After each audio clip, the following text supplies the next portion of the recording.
A onda me trouxe, o vento me leva. Quando a onda passar, eu me sento na pedra. A onda me trouxe, o vento me leva. Quando a onda passar, eu me sento na pedra. A onda me trouxe, o vento me leva. Quando a onda passar. Olá, parabólicas e parabólicos. Tudo bem? Antes de começar esse episódio, eu quero fazer um pedido a vocês. Por favor, deem aquela curtida no nosso episódio e compartilhem com os amigos, com a família, com geral. Esse compartilhamento é muito importante para que o nosso episódio alcance mais e mais pessoas. Nos sigam nas redes sociais, @parabólicabahia, e deixem lá também a sua opinião sobre os nossos episódios e sobre o que vocês querem ouvir no nosso podcast.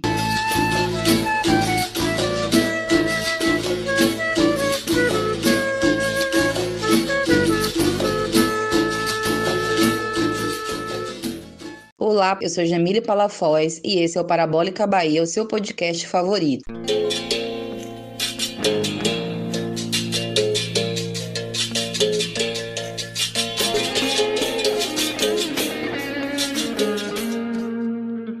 Antes de começarmos a nossa entrevista, eu queria agradecer ao nosso convidado de hoje, Pablo Gabriel, em nome da equipe do Parabólica Bahia, Cláudia Lopes, Neide Oliveira, Desirê Daliette. Agradecer por você ter aceitado o nosso convite. É uma honra te receber no nosso podcast. Nós, da equipe, já conhecemos um pouco de você e tivemos a feliz oportunidade, de ingressar no mestrado juntas e compartilhar algumas matérias, algumas experiências. Mas eu queria que você se apresentasse e falasse um pouco com os nossos ouvintes. Quem é Pablo Gabriel, de onde você é, o que te levou a fazer história, se sempre foi a sua primeira opção, quais foram os caminhos que você traçou aí nessa jornada acadêmica até os dias de hoje. E aí, gente, bom dia, boa tarde, boa noite, né? Cada hora é uma hora diferente que se escuta podcast. Mas é isso, eu sou Pablo Gabriel. Gabriel sempre uso como sobrenome, esse sobrenome é Pablo Purificação. Eu sou historiador, formado e mestre em História pela UF. Atualmente sou professor do Estado, da rede pública, e tenho me lançado na carreira de escritor. Eu posso até falar isso mais a seguir, né? O mestrado me levou a escrever literatura também, né? A minha trajetória, acho que para chegar em história, sempre foi, assim, uma curiosidade. Sempre fui muito curioso em relação ao mundo, sempre querendo saber das coisas. Eu acho que me levou a gostar de história, assim. Por um lado, foi os esportes. Sempre gostei muito de futebol e tal, então sempre fui muito curioso, querer entender a história do futebol, a época de Copa do Mundo também, como agora a gente vai entrar, né? Sempre tive curiosidade de saber como foi as Copas antigas, saber a história das Copas do Mundo. Também sempre gostei muito em relação a desenhos e jogos, né? Em relação à mitologia. Sempre curti muito esse mundo, assim, da mitologia grega, mitologia egípcia. Esse mundo antigo sempre me despertou muita atenção, assim, muito por causa de filme, de jogo, de desenhos, né? Acho que foi isso. Não foi minha primeira opção fazer história na época acabando a escola. Eu tinha a intenção de fazer medicina também. É meio engraçado isso, mas eu tinha a intenção de fazer medicina, acabei não passando, né? Mas fui pra história porque acho que minha outra opção, que não fosse medicina, era ser professor, né? Queria ser ou médico ou professor. E aí minha matéria preferida na escola sempre foi história. Então, pra mim não fazia muito sentido, que pode parecer lógico, a pessoa, não fez medicina e fez biologia, né? Mas pra mim não fazia muito sentido fazer biologia, sendo que eu gostava mais de história, né? Na época da escola. Então, acabei indo pra lá. E aí, desde o primeiro semestre, já tinha certeza que era aquilo que eu queria mesmo, de verdade. Desde então, nunca pensei em fazer outra coisa, né? Legal, Pablo, saber um pouco mais de você. Agora, vamos saber um pouco mais do seu trabalho, sobre a pesquisa que você vem desenvolvendo nos 2 últimos anos. A sua dissertação, ela fala de um tema que é pouco trabalhado e discutido na historiografia baiana, que é a marinhagem, ou seja, os marinheiros ali. Eu queria que você nos dissesse, antes da gente adentrar aí por esses mares, por que você fez essa escolha? Por que o povo do mar? Acho que me levou a estudar isso, assim, foi muito dessa curiosidade que eu falei já, que eu tive bastante. E aí eu estava fazendo iniciação científica com a professora Gabriela Sampaio. E aí nesse processo eu tinha que registrar, passar, né, as fichas de entrada e saída do hospital da Santa Casa Misericórdia aqui de Salvador. Passando essas fichas, vi muito marinheiro, assim, de lugares diversos que, querendo ou não, a gente nunca imagina, assim, né? Quando a gente estuda a história do Brasil, da Bahia, pensa o povo brasileiro, né? No máximo a gente lá, os holandeses que invadiram aqui, os franceses. Pensa o povo brasileiro, claro, pensando em Portugal, os africanos e os indígenas, mas pensa em Brasil. E quando eu comecei a ver gente da Inglaterra, da Rússia, do Japão, da Suécia, da Noruega, né, de vários países diferentes, ficava pensando assim, né, pô, como é que esse povo veio parar aqui em Salvador, né? E aí, sei lá, 99% desse pessoal estrangeiro que estava aqui era marinheiro, né? E aí me despertou isso nessa mesma época, na própria matéria com a professora Gabriela, né? Moderador disso, que a gente estuda período revolucionário, né? Da Revolução Inglesa, Revolução Francesa. A gente leu um livro na matéria chamado A Ida de Muitas Cabeças. Falava justamente sobre esse potencial revolucionário dos marinheiros, né? Então casou esse impacto de ler esse livro, acho que foi meu livro preferido assim, da graduação, com esse trabalho, com essa curiosidade de ver vários marinheiros entrando e saindo dos hospitais, né? Mas entrando e saindo da Bahia aqui. Aí, a partir daí eu fui em busca de puxar esse fio aí para conhecer mais, né? É interessante você falando dessa experiência sua ali de iniciação científica, quando você começa a perceber os marinheiros, porque isso tem a ver um pouco com a pergunta que eu vou fazer. Porque você começa a perceber aqueles marinheiros ali, a gente acaba estudando e é uma categoria que não é tão analisada. E isso é legal porque acho que a partir dessa sensação que você teve de descobrir aqueles sujeitos, você vai ali tentar entender quem são eles, né? Dentro daquele recorte na Salvador do século XIX. E aí, eu queria que você esclarecesse para os nossos ouvintes. Pablo, se eu estiver errada, você me corrija, ou se você discordar, não tem problema. Se não me falha a memória, talvez a revolta da Chibata, no começo do século XX, lá no Rio de Janeiro, seja o evento histórico envolvendo os marinheiros que ganhou ali maior destaque na historiografia brasileira. Destaque esse a ponto de merecer maior espaço nos livros didáticos. Então, os marinheiros começam a aparecer lá no começo do século XX no livro didático. E isso, como bem sabemos, envolve uma série de questões. O silenciamento de outras experiências. Eu queria que você comentasse um pouco sobre essa questão, né? Essa ênfase que é dada ao movimento em detrimento de outras experiências. Sim, essa é uma boa pergunta, porque se criou toda uma mitificação em torno da revolta, né, de 1910, revolta da Chibata, em torno da figura de João Cândido também, que, óbvio, é uma figura histórica que tem que ser valorizada sempre e cada vez mais, né? Aquela coisa, né, da história feita a partir dos grandes eventos, né? Então precisou os marinheiros se revoltarem e ameaçar a capital, né? Ameaçaram bombardearam e ameaçou continuar, né? Bombardeando a capital do país para se chamar alguma atenção, né? Mas ao longo dos séculos, né, de 1500 até 1910, se teve milhares de marinheiros passando por aqui, né? E a gente acaba ficando com foco somente lá, né, na revolta da Chibata, e mesmo depois também pouco se fala, né, de marinheiros na historiografia, seja ela mais pública ou mais acadêmica. Se criou esse foco em torno desse grande evento, aquela forma pouco antiga e tradicional, né, de se pensar a história a partir desses grandes eventos. E, além disso também, dessa questão do protagonismo, você tem questões de fontes também, querendo ou não, isso influencia, né, nos focos que se dá à historiografia. A revolta da Chibata foi algo de percussão nacional, jornais e tudo mais, gerou vários processos, né. Em relação a marinheiros, pensando ao longo da história do Brasil, você não tinha uma cultura muito de diário de bordo, né, na marinha portuguesa. Então, da época colonial, isso passou para o Brasil também, independente, e acho que isso pode contribuir também, mas não que seja algo que vai definir não ter estudos, né? Acho que você não ter, vamos dizer assim, uma quantidade volumosa pode ter influenciado, né, a historiografia a ficar focando mais lá na revolta da Chibata. Essa minha pergunta sobre a questão da historiografia, ela veio também, acho que essa sensação de estranhamento que você teve quando você percebeu os marinheiros pela cidade, eu também tive quando eu estava pesquisando. Óbvio, há uma dificuldade, como você falou, mas a gente encontra eles em outras fontes que você trabalha. E quando eu fui me deparando com esses marinheiros no cotidiano ali da cidade, eu tive essa sensação de estranhamento, porque eu não havia me deparado com eles em outras leituras, mesmo na escola. Por isso que eu fiquei com essa curiosidade. Isso leva a uma outra questão que é relacionada, acho que um pouco à historiografia brasileira no geral. Quem eram os marinheiros que circulavam pelo Porto de Salvador ali no século XIX, na segunda metade, né, para ser mais específica? E por outro lado, que a gente fizesse um comparativo do que é ser da Marinha nos dias atuais. E aí eu fiquei pensando se você poderia fazer esse comentário elucidativo e ao mesmo tempo comparativo do que era ser marinheiro e o que é ser marinheiro hoje. Então, né, no século XIX, ser marinheiro, primeiro de tudo, é uma classe trabalhadora, né? E é uma classe trabalhadora provavelmente no mercado mais diverso assim que se tinha, né, de pessoas na classe trabalhadora. Então a gente pega a historiografia que fala sobre marinheiros, é o que se chama, Tem um livro que eu falei, A Hidra de Muitas Cabeças, né? Você traz a ideia da horda heterogênea, né?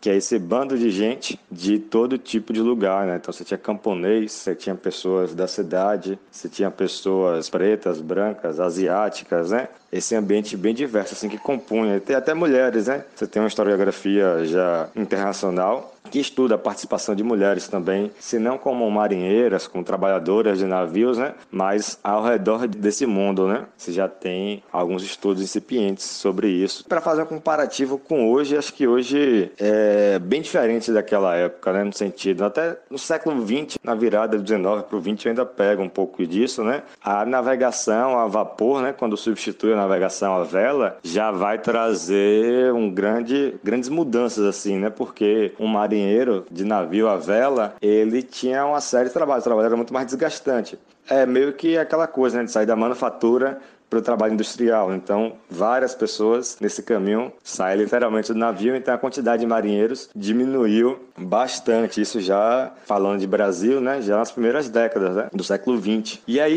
atualmente você tem a marinha de guerra, eu faço esse estudo, né, na minha dissertação. Essa é um pouco dessa diferenciação da marinha de guerra e a marinha mercante, né. Então, ser marinheiro de guerra hoje é você ser um oficial, né, do exército, fazer o mesmo tipo de trabalho, basicamente, né, que o exército faz, que é a polícia, de certa forma, também, né? Mercante você tem muito pouco, assim. Hoje você tem um trabalho de estivadores, que ainda existem, né? Que é carga e descarga, né? Então, os marinheiros, em geral, são pessoas que estão lá a serviço comercial, a serviço de assistência. Hoje em dia você tem a questão dos cruzeiros, pode ter alguns marinheiros, acho que entre aspas, né? Porque acho que não dá nem para dizer que é a mesma coisa que existiu em séculos anteriores. Mas é isso, né? Você tem uma tecnologização, né? Um incremento de tecnologia que reduziu bastante o número de pessoas que trabalham em um navio, né? Então hoje é algo muito mais reduzido, muito mais pensando assim em carga, descarga. Eu achei interessante quando você falou e você faz essa ressalva, chama a atenção, de que o marinheiro ele é um trabalhador. Quando a gente vai para o século XIX, uma categoria de trabalhadores bastante heterogênea e que, inclusive, escravizados também estavam inseridos. Com isso, Pablo, eu queria que você nos contasse um pouco sobre o lugar que os escravizados e negros em geral ocupavam nesses espaços, nesses navios, como eles chegavam a esse lugar e quais eram os postos que eram destinados a esse grupo. Eu acho que essa é uma questão interessante para a gente comentar um pouco. Sim,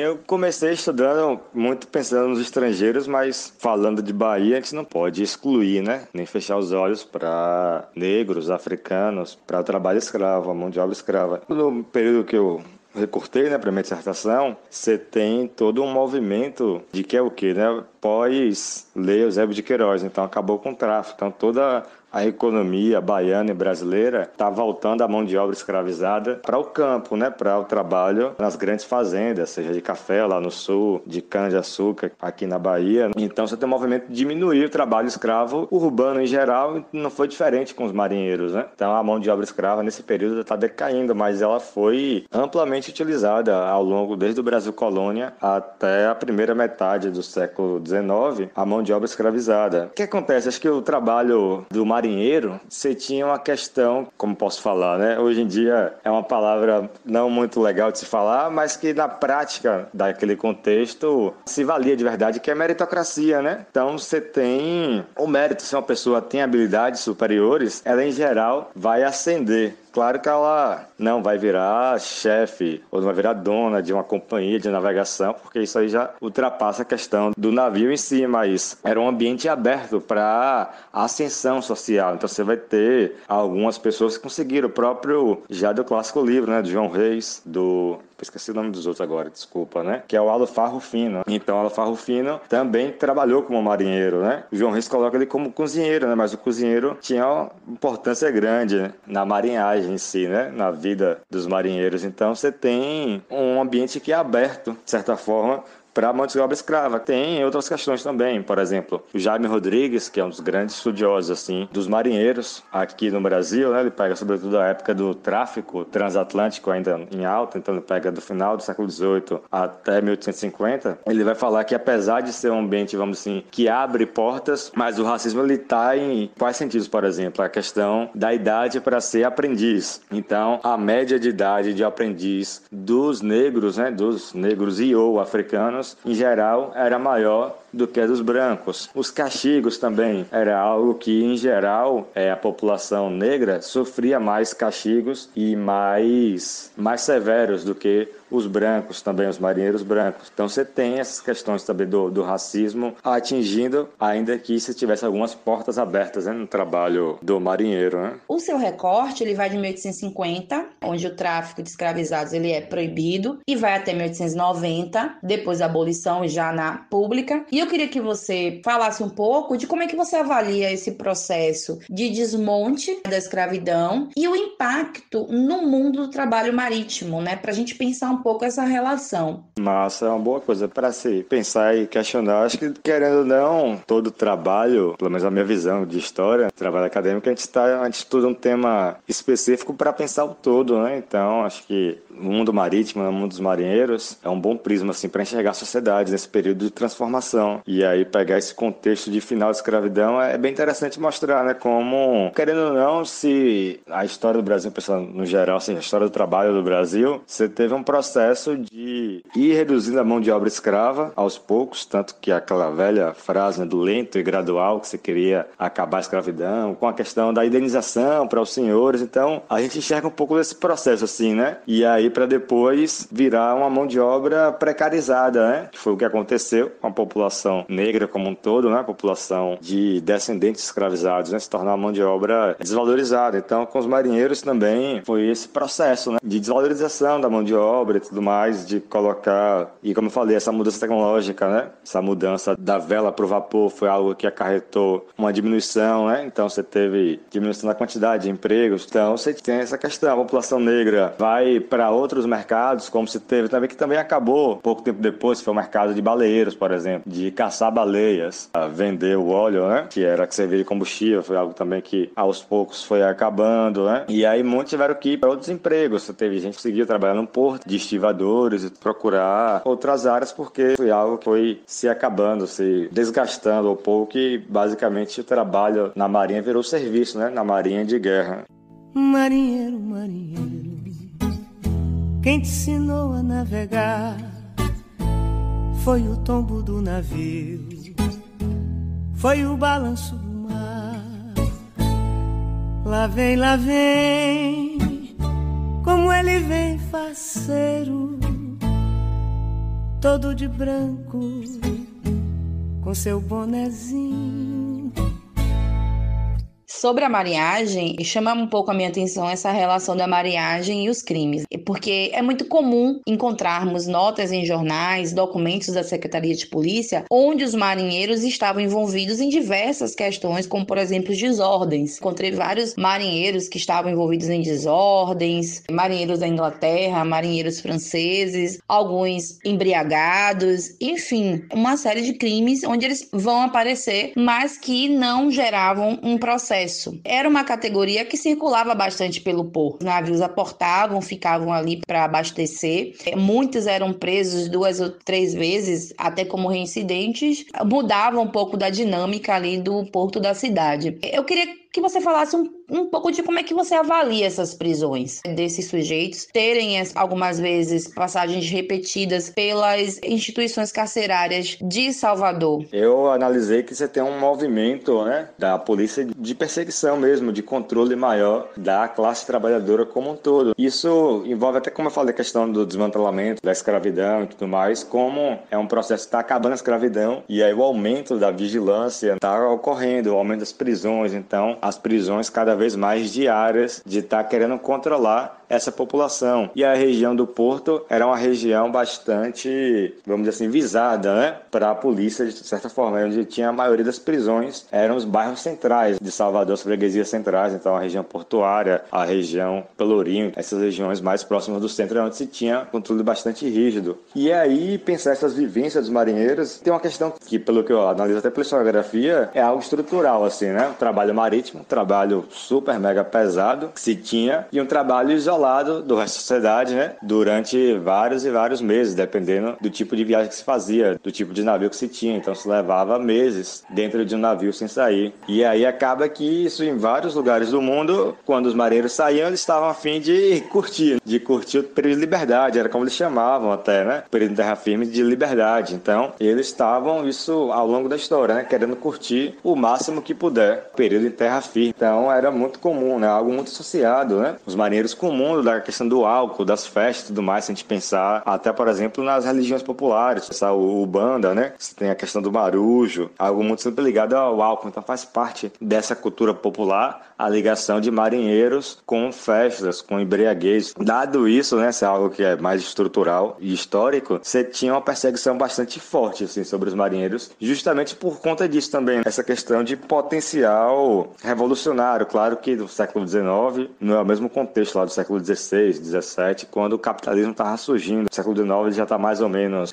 estabelecido, então você já tinha uma estrutura que os marinheiros não conseguiam mais abalar, mas você tinha uma perseguição muito grande, não só dos marinheiros, mas da população em geral, para se tornarem marinheiros, né? Porque os marinheiros da Armada, eles eram pessoas que eram presas, né? Eram os chamados vadios, bem entre aspas, né? Que eram mandados para lá. Então você tinha uma perseguição à população para mandar para a Marinha, porque a Marinha, você tinha essa visão, né, da Marinha como espaço para corrigir as pessoas, corrigir jovens, crianças e também adultos, né? E aí, se a gente pensar a questão racial, quem eram esses vadios? Sim, tem muito a ver mesmo com essa questão do controle das pessoas que vão circular por determinados espaços. A gente está falando de um espaço ali no Porto de Salvador que era muito movimentado, então a gente vai ter uma série de outros trabalhadores, várias categorias, e eu acho que essa efervescência acabava gerando conflitos e, em contrapartida, um controle muito maior de determinadas partes da cidade. Por isso que é muito comum a gente encontrar documentos ali da Secretaria de Polícia que falam de prisões desses sujeitos, de marinheiros. E aí, aproveitando que você já falou um pouco da fonte que você utiliza, de alguma das fontes, nessa temporada o Parabólica ele tem como objetivo pensar o nosso ofício, a forma como construímos as nossas pesquisas e principalmente como trabalhamos com as nossas fontes, a forma como elas nos ajudam a construir os nossos problemas, os nossos argumentos ali. E aí, Pablo, eu quero que você nos diga quais as principais fontes que você utilizou para desenvolver sua pesquisa. Você já falou um pouco da documentação da Secretaria de Polícia, mas se quiser falar um pouco mais, pode ficar à vontade. E como essas fontes elas te ajudaram a pensar a marinhagem, sobretudo no cotidiano ali da cidade. As fontes que eu mais usei, essa é da polícia, assim, acho que os documentos de polícia foram os mais importantes que eu conseguia. Porque, querendo ou não, tipo assim, né, eu tive uma dificuldade muito grande, até comentei, né, que você não tinha a cultura de criar diário de bordo. Eu confesso que não consegui entrar muito nos navios, né, não consegui entender mais o cotidiano dos navios nesse período. Então, eu acabei indo atrás dos marinheiros fora dos navios, sobretudo. Então, a polícia me ajudou, porque, como eu falei, essa questão da perseguição, do controle, os marinheiros estavam sempre presos, né, então foi a forma mais fácil que eu consegui de encontrar. Você teve essa Casa de Misericórdia também, que foi meu start. Comecei por ali, também analisei um pouco nessa questão da saúde, que já tem a ver também com a questão do trabalho, a insalubridade que se tinha nos trabalhos, pensar um pouco dos navios a partir dessas doenças, conseguiu me ajudar nesse sentido, né? As fontes da Santa Casa. Eu usei também alguns documentos de consulado, isso para os marinheiros estrangeiros, essa ligação dos consulados com os marinheiros, então eles peticionavam coisas, né? Reclamavam, querendo ou não. O consulado, em alguns momentos, era aliado, né? Sobretudo quando eles eram presos para conseguir a liberdade. E eram inimigos também, porque o consulado estava aliado da burguesia estrangeira, né? Representante da burguesia estrangeira. Então, eles, como trabalhadores, também, em alguma instância,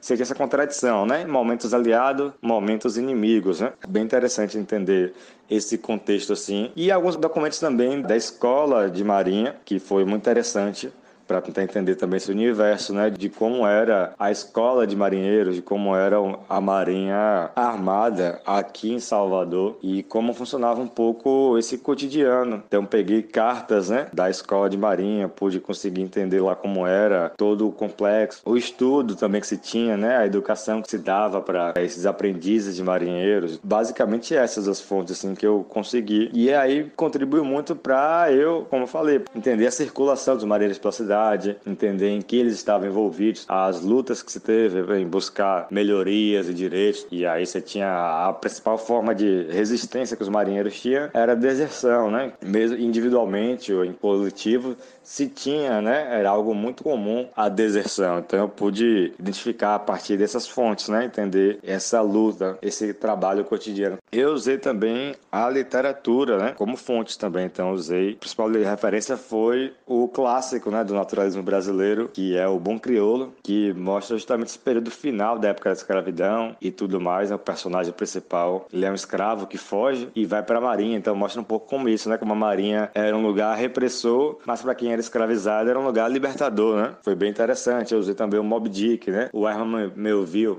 que é um escritor clássico da Inglaterra, que foi marinheiro, né? Foi almirante, uma série de histórias. Então, o maior clássico é o Moby Dick, né? Que fala bem, assim, desse cotidiano. Acho que a melhor forma que eu consegui entrar nos navios foi através da literatura, né? Como fonte, não podia deixar de falar também, né? Aproveitando que você falou da questão da literatura como fonte, eu vou passar agora para a gente falar de Bom Crioulo, que é uma literatura e que traz uma discussão muito interessante sobre a relação da literatura como uma fonte de pesquisa histórica e uma relação da literatura com a história. Para quem não conhece, o livro trata-se de um romance que foi originalmente publicado em 1895, ou seja, é um livro produzido no século que você pesquisa, no século XIX, muito embora seja ao final do século, ele traz o olhar do autor, que é o Adolfo Caminha, sobre o cotidiano dos marinheiros. E aí vale aqui o Adolfo Caminha, ele foi oficial da Marinha, então ele tinha uma vivência dessa Marinha. O livro tem como protagonista um escravizado. Eu queria que você comentasse sobre essa relação, um pouco da história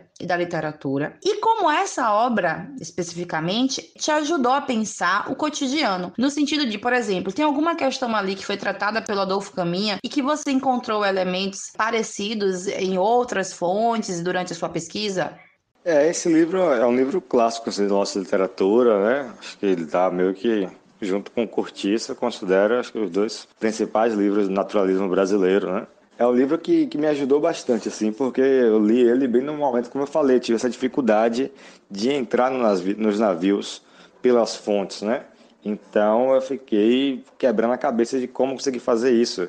E aí veio a dica da literatura, que foi até a Silvana Gerra, né? Que é uma grande referência para mim. Ela tem uma dissertação que pesquisa os marinheiros da Armada lá no Rio de Janeiro, mais ou menos no mesmo período, né? Nesses meados do século XIX. Então ela me deu esse toque assim de usar a literatura como fonte. E aí quando eu li o Bom Crioulo assim, me abriu muitas portas assim para pensar esse cotidiano da Marinha, para pensar dessa relação também com o racismo, né? Essa ideia do racismo, como o naturalismo, como um movimento literário, o racismo está bem presente, né? Mostra essa relação homossexual e interracial entre Amaro e Aleixo, né? Então, acho que me ajudou muito assim pensar como o racismo ativado, né? Como era o racismo cotidiano na Marinha, como é que ele servia. Então, se fala dos castigos, por exemplo, né? E aí depois eu consegui encontrar como, de fato, esses castigos, né? Eles eram mais severos nos marinheiros negros, por exemplo. Tem uma passagem que comenta assim, né? Que o Amaro, se não me engano, que ele gostava da velha corveta, né? Do navio antigo, que era mais tranquilo. Esse navio novo, cheio de tecnologia, era um lugar pior para trabalhar, porque os mestres também, os capitães, eram mais severos, né? Então você vê como essa transição tecnológica impactou na vida dos marinheiros, né? Eu não consegui pegar isso, mas essa transição tecnológica desse contexto impactou de várias formas, como eu já falei antes, né? Então acho que foi bem interessante nesse sentido, assim, usar a literatura, né? Como fonte me ajudou, assim, a imaginar esse contexto, me ajudou bastante a escrever também, né? A dissertação, então, foi uma fonte muito importante para mim, né? Nesse processo. Quando a gente estava separando ali os nomes e os trabalhos de pessoas que a gente queria que falasse essa temporada no nosso podcast, e quando surgiu o seu nome, logo me veio, né, o Bom Crioulo foi o primeiro elemento que eu falei assim, não, a gente vai ter que ter ali um momento para falar um pouco desse livro, porque ele é um livro que precisa ser lido, ele é um livro pouco conhecido, descobri ele tem pouco tempo, acho que 2 ou 3 anos atrás, então para mim muito recente, e que certamente deve ter sido recebido à época que foi lançado, com vários receios e críticas, porque ele traz uma questão que à época era um tabu, que é a homossexualidade, e que inclusive ainda é um tabu hoje para algumas pessoas. Mas ele traz a homossexualidade em um espaço que era predominantemente masculino. Você falou em algum momento que as mulheres vão participar ali, mas é uma predominância masculina. Ele coloca em xeque toda essa construção de virilidade, e masculinidade em volta dos homens, no geral, mas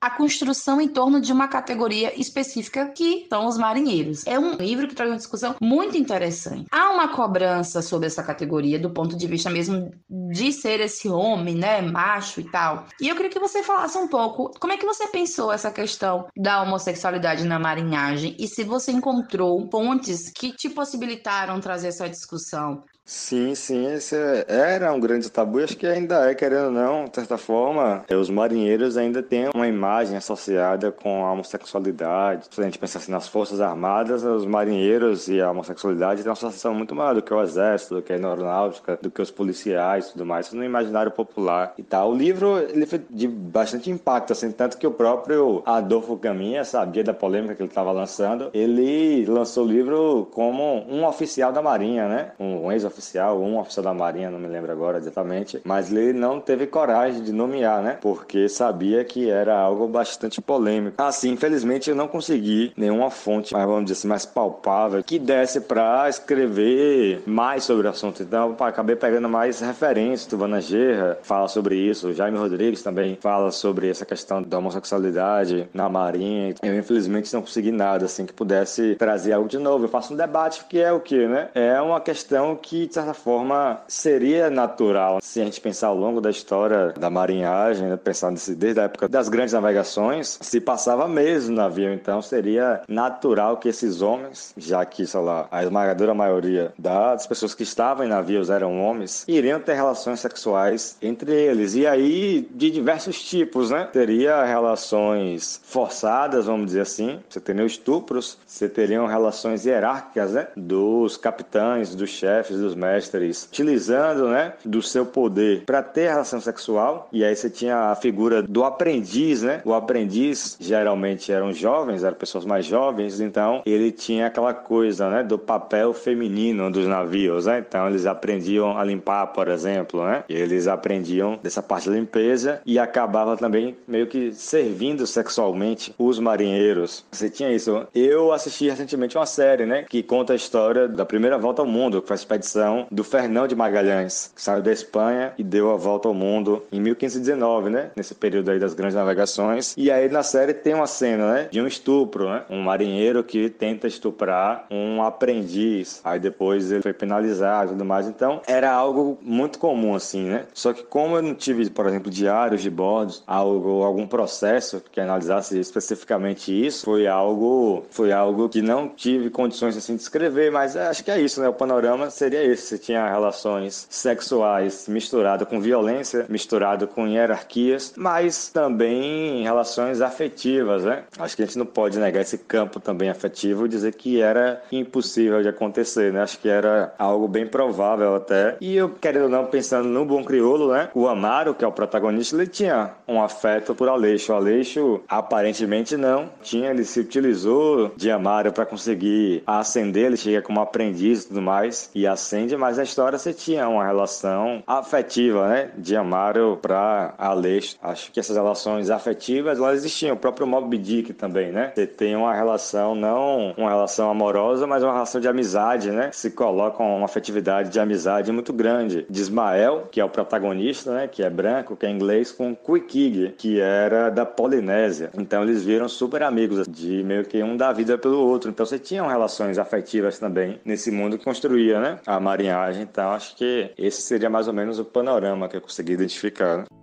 Marinheiro, marinheiro, quem te ensinou a navegar foi o tombo do navio, foi o balanço do mar. Lá vem,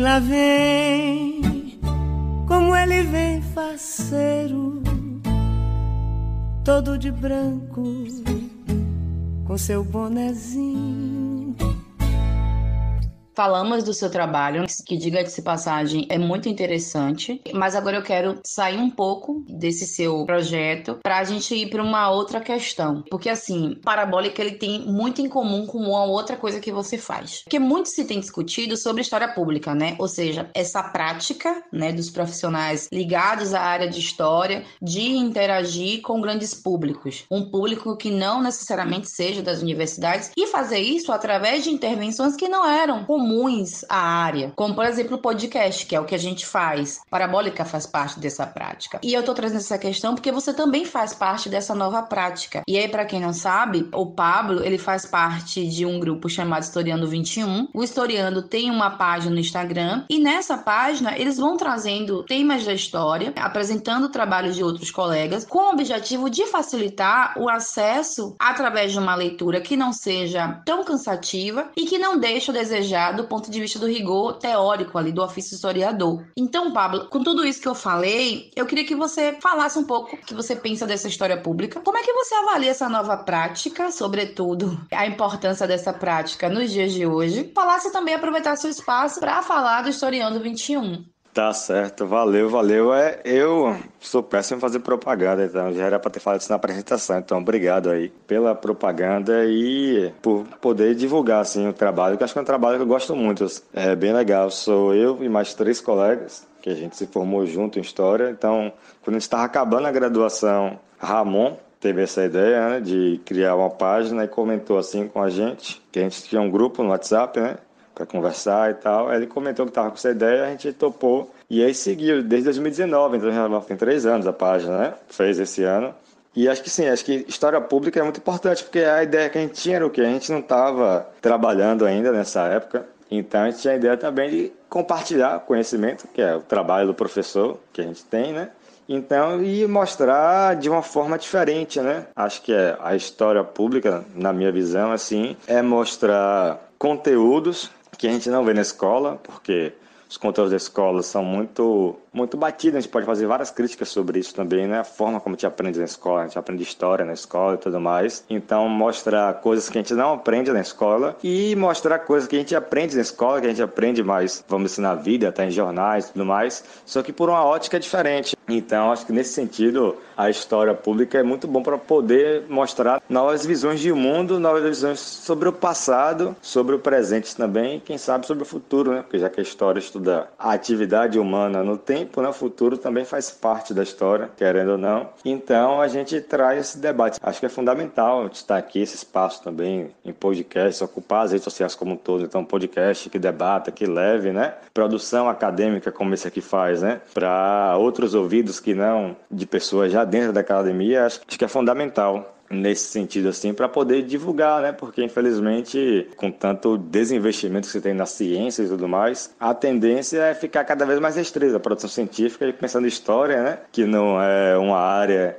que tem uma produção ligada, não tem um valor de mercado tão grande, né? E aí a tendência é ficar mais restrita ainda do que outras, né? Então acho que é muito importante publicizar esse conteúdo histórico como geral e como a produção acadêmica, científica em história da gente também daqui, da UFBA, da Bahia, do Brasil como um todo, para as pessoas terem noção, né? Já que acho que entender a história, entender o passado, entender o processo também de como se faz as coisas, como se faz um estudo científico, contribui muito para entender o presente, sobretudo nessa época de tanta fake news, né? De tanta besteira que circula na internet, né? Tanta gente que, infelizmente, tem muito espaço para falar muita merda e pessoas que são muito qualificadas sofrem com isso. Acho que é fundamental assim, esse trabalho da gente, como historiadores, né? Buscar cada vez mais publicizar as formas como a gente faz esse conteúdo, a gente forma como a gente estuda, acho que isso é fundamental nesse contexto, sobretudo, né? Mais ainda se torna fundamental, né? Infelizmente, o nosso bate-papo está chegando perto do fim. Eu quero agradecer pela sua participação, Pablo, e também agradecer em nome da equipe do Parabólica Eu sei como o tempo ele tem se tornado cada vez mais valioso e a gente se sente muito lisonjeada quando os nossos colegas participam e disponibilizam ali um pouquinho do tempo pra gente ter essa conversa. É muito gratificante. Então, assim, te agradeço imensamente. Eu que agradeço, né? Como eu falei no instante, acho que poder superar, pular os muros, né? Da academia com o trabalho, acho que é o sonho de todo mundo que escreve um trabalho acadêmico, né? Então, eu que agradeço pela oportunidade, por ter pensado no meu trabalho, pelo convite. Então, valeu demais.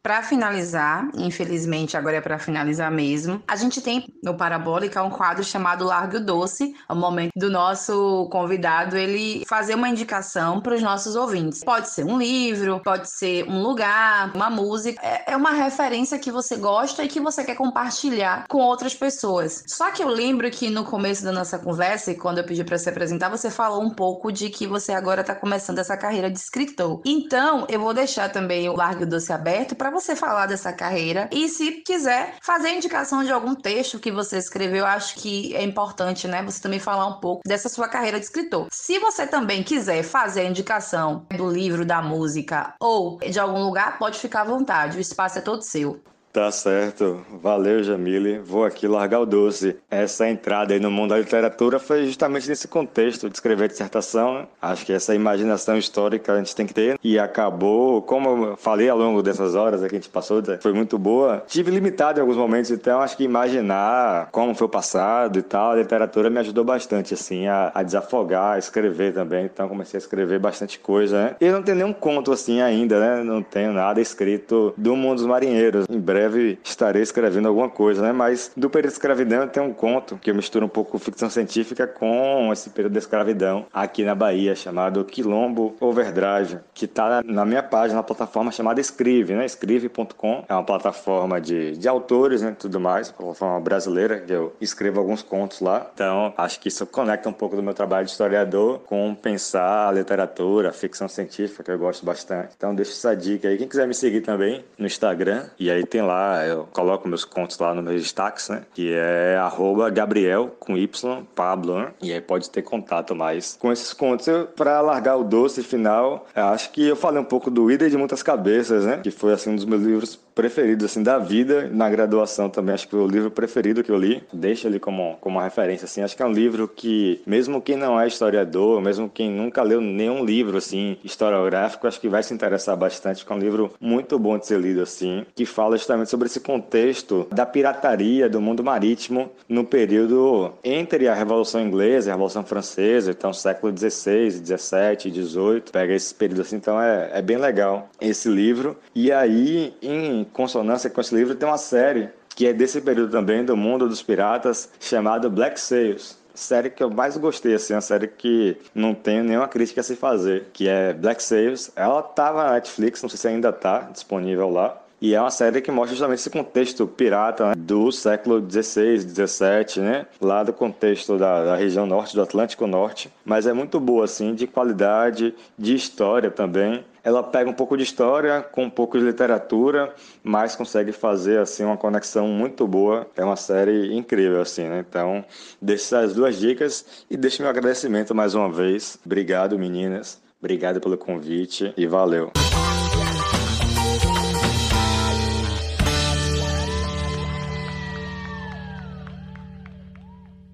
Para a composição desse episódio, tivemos na produção Cláudia Lopes, Jamile Palafoz e Neide Oliveira. Roteiro e apresentação, Jamile Palafoz. Edição e mixagem, Neide Oliveira.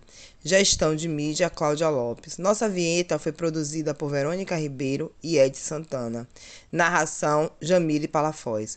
Utilizamos trecho de Marieiro Só, cantado por Maria Bethânia, disponível no canal do YouTube Maria Bethânia Temas. Podcast Parabólica Bahia é produzido de forma independente e voluntária e nessa temporada é composto por Cláudia Lopes, Jamile Palafoz e Neide Oliveira. Se você gosta do nosso trabalho e deseja contribuir para que possamos melhorar a cada dia, nossa chave Pix é e-mail parabólica, sem acento, .bahia@gmail.com. Estamos também no Instagram, Facebook e YouTube como @parabólica Bahia. Nos siga e comente.